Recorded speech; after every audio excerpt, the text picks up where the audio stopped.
Kasabay ng paglalayag ng mga barkong pandigma ng Pilipinas at 3 pang bansa sa West Philippine Sea, kinumpirma ng AFP na bumuntot din ang 2 barko ng Chinese Navy. Dumepensa naman ng BIFAR sa sinabi ng China na delikado sa kalikasan ang isinagawang paglalagay ng payaw sa wreck-to-bank. Saksi si Chino Gaston. Noong nakarang linggo, sumama ang GMA Integrated News sa mga tauhan ng PCG, BIFAR at mga mangingisdang Pinoy na naglagay ng payaw sa wreck-to-bank, isang underwater reef formation sa kanluran ng mainland Palawan at bahagi ng ating exclusive economic zone. Habang papalapit sa Rosal Reef sa wreck-to-bank, sinalubong na ng China Coast Guard ang mga Philippine vessels na nauwi pa sa palitan ng radio challenge. This is Philippine Coast Guard vessel BRP Cabra MRRV 4409. Ilocos Reef is 141 nautical miles from mainland Palawan, Philippines, a traditional fishing ground from Filipinos fishermen and part of Philippine Exclusive Economic Zone and Continental Shelf. You are state party to UNCLOS. Stay clear from our passage in accordance with the collision regulations. Philippine vessel 4409. This is China Coast Guard vessel 21556. Your vessel has entered the sea area under the jurisdiction of the People's Republic of China. China has indisputable sovereignty over the islands in the South China Sea. Pinagitnaan pa ng 2 dambuhalang barko ng China Coast Guard ng mga mangingisdang Pilipino. Sa huli, nailagay naman ang 10 payaw na nakaka-attract ng mga isda para mas maraming mahuli. Alam naman natin, ang China Coast Guard, putulin lang nila to the moment na i-drop natin, a few days tayong umalis. So, as we speak, nandun pa naman ang ating 10 paya. Kompleto pa? Yes, ma'am. Kasunod nito, naglabas ng ulat ng isang pahayagan ng Chinese Communist Party na navigational hazard umano ang payaw para sa maliliit na sasakyang pandagat. Nagdudulot din umano ito ng overfishing at nakakasira rin daw sa mga bahura, bagay na itinanggi ng BIFAR. Stationary siya, so hindi siya nakakasira ng mga coral. Naka-float lang naman siya. At nilalagay siya doon sa kung saan makaka-float yung payaw.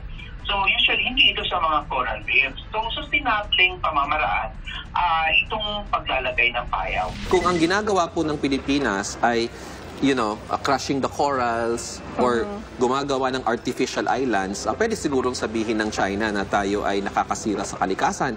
Pero wala po tayong ginagawang ganon. They're lying. Ginawa nga nilang airstrip yung Fiery Cross at saka Mischief Reef. Mas marami na sila nasira. So siguro wala silang karapatan magsabi na nakakasira tayo sa kalikasan. Sila ang nakasira sa kalikasan.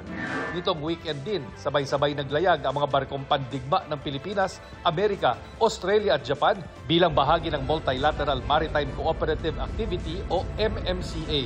Nakilahok din sa anti-submarine drills sa mga bagong anti-submarine helicopter ng Pilipinas habang naglalayag sa loob ng exclusive economic zone ng bansa. Unfortunately, I sincerely hope so. I really do. I really do. But again, so we are trying everything. We still continue to talk at the ministerial level, at the sub-ministerial level, at the people-to-people level. Lahat ng maaari natin gawin, ginagawa natin para kausap ang Chinese leadership, ang Beijing, makausap sila na wag na natin masyadong papainitin pa. Pag-usap tayo na mabuti para walang banggaan, walang cannon, walang water cannon. Hindi na mabalik sa ganun.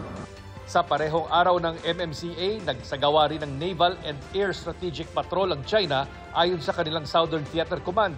Lahat daw ng aktibidad na nakakagulo sa sitwasyon sa South China Sea, under control. Kinumpirma ng AFP na habang sinasagawa ang MMCA, may nakabuntot na isang reconnaissance ship at missile destroyer ng Chinese Navy.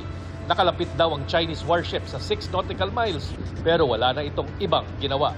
Nagtataka naman ang National Security Council kung bakit naging ganito ang reaksyon ng China sa MMCA. Kung ginawa natin yung ating maritime patrol or yung ating MCA outside of our EEC, no? Or lumapit-lapit tayo sa mainland China or sa loob ng EEC ng China, pwede nilang sabihin they're messing up the situation, that we are messing up the situation. Pero given na nandito lang naman tayo sa teritoryo natin at ang ginagawa naman natin ay hindi naman provocative in the sense na hindi naman, it is not meant to counter any movement from their side, hindi namin maintindihan kung saan nanggagaling yung ganong klaseng reaksyon. Para sa GMA Integrated News, Chino Gaston ang inyong saksi. Kalunos-lunos ang sinapit ng isang kuting na paulit-ulit na pinukpok at tinusok pa sa Makati City. Taiwan! Pasado alas 10 kagabi, nakuna ng ilang residente sa Barangay Olympia ang senior citizen habang pinupukpok sa ulo ang kuting. Matapos pukpukin ng kuting, pumasok sa bahay ang senior citizen saka lumabas ulit. Tinusok niya ang kuting na ikinamatay nito. Ipinablotter na siya ng kanyang mga kapitbahay. Depensa naman ng senior citizen, ayaw niyang pumatay ng hayop pero pineperwisyo umano siya ng kuting at ayaw talagang umalis nito. Wala raw siya ginagawang masama. Handa naman daw niyang harapin sakaling ituloy ng kanyang mga kapitbahay ang pagsasampa ng reklamo. Bababa ang sigil ng Meralco ng halos piso kada kilowatt-hour ngayong Abril. Katumbas siya ng halos 200 pisong tapyas sa electric bill para sa mga kumukonsumo ng 200 kilowatt-hours kada buwan. Ay sa Meralco, ang bawat singil ay busod ng pagbaba ng generation at transmission charges. Wala na inaasahang malawakang brownout dahil sapat daw ang supply. Pero patuloy pa rin ang paalala ng Meralco sa kanyang mga customer na magtipid ng kuryente. Umabot naman sa mahigit 1 milyong piso ang electric bill ng isang residente sa Samal Island. Nag-viral ito sa social media at umani rin ng iba't ibang reaksyon.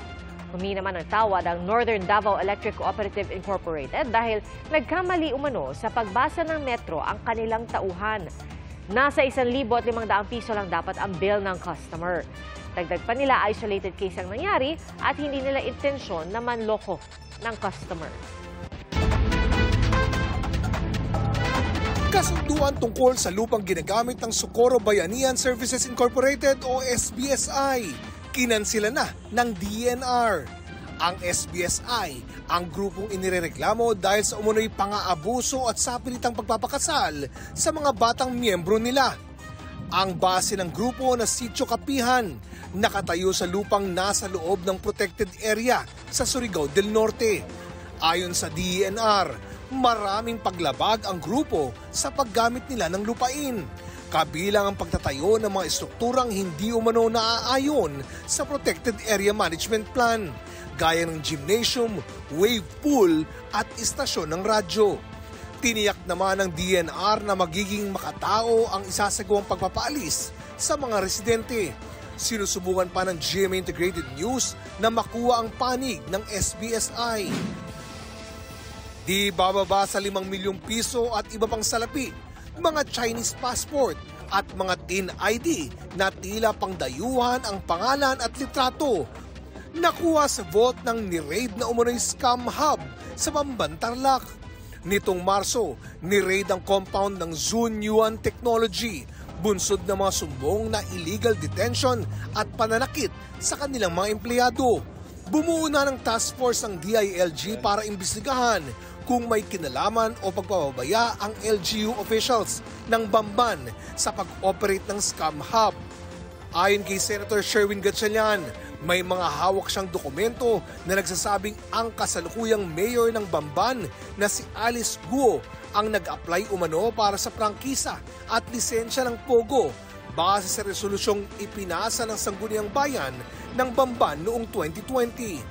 Sa isang pahayag, mariing itinanggi ni Mayor Guo ang mga aligasyong may kinalaman siya sa umano'y mga iligal na aktibidad ng Zunyuan Technology. Bukas naman daw siya sa mga investigasyon at handa raw siyang sagutin ang mga akusasyon sa tamang forum. Para sa GMA Integrated News, ako si Oscar Oida, ang inyong saksi. Mga kapuso, sama-sama tayong maging saksi Mag-subscribe sa GMA Integrated News sa YouTube at para sa mga kapuso abroad, samahan niyo kami sa GMA Pinoy TV at sa www.gmanews.tv.